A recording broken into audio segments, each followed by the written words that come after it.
নীতি শিক্ষা দিয়ে আনো কিন্তু তাৰ মন সদায় কুচিন্তা খাব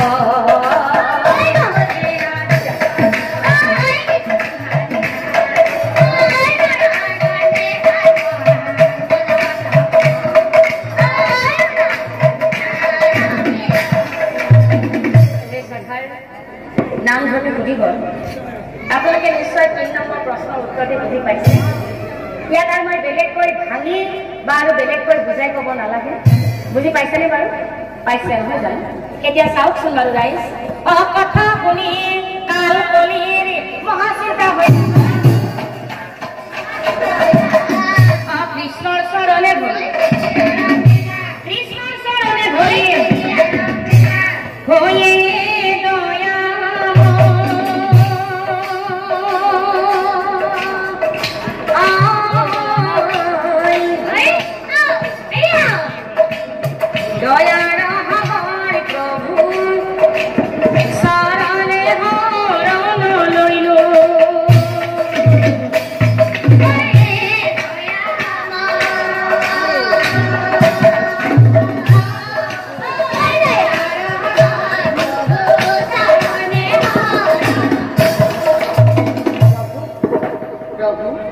মই গম পাই গলো যে তুমি মনুষ্য নহয়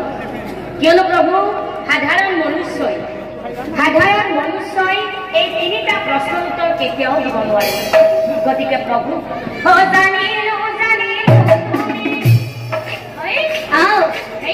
মনুষ্য জগতৰ ঈশ্বৰ তুমি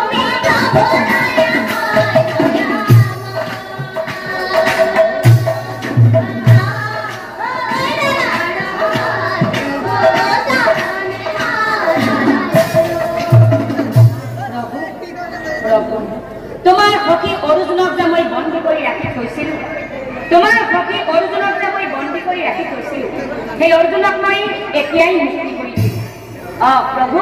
সেই অৰ্জুনক মই এতিয়াই মুক্তি কৰি দিলো কিন্তু প্ৰভু তুমি মোক এটা প্ৰশ্নৰ উত্তৰ দিয়া আচলতে তুমি যে মোক কলিৰূপে সৃজন কৰিলা কিয় কলিৰূপে সৃজন কৰিলা আৰু তেতিয়া শ্ৰীকৃষ্ণই হাঁহি হাঁহি কলিক চাই কৈছিল শুনা কলি তোমাক মই কলিৰূপে কিয় সৃজন কৰিলো জানা এই পৃথিৱীত আছে জানা বহুত জীৱ আৰু জীৱন আৰু প্ৰতিটো জীৱৰে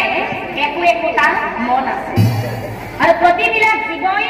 ভাল আৰু বেয়া কাম দুটাই কৰে এই সকলোবোৰ বেয়া লোক লগাই মই তোমাক কৰিলো শ্ৰৱণ আৰু শুনা কলি তোমাক কিন্তু মই এটা বৃহৎ গুণ অৰ্পণ কৰিলো কলি তোমাক মই এটা বৃহৎ গুণ অৰ্পণ কৰিলো যে এই কলিৰ যুগত কলিৰ কালত পাপৰ সাগৰত থাকিও হাজাৰ ব্যস্ততাৰ মাজতো যোনে নেকি সদায় নিস্বাৰ্থভাৱে পুৱা গধূলি হৰিৰ নাম গুণানুকীৰ্তন কৰি থাকিব সেয়েই হ'ব আচল কলি তোমাৰ বৃহৎ গুণটো হৈছে যে কলিৰ যুগত হৰিৰ নামেই কলি হিৰ যুগত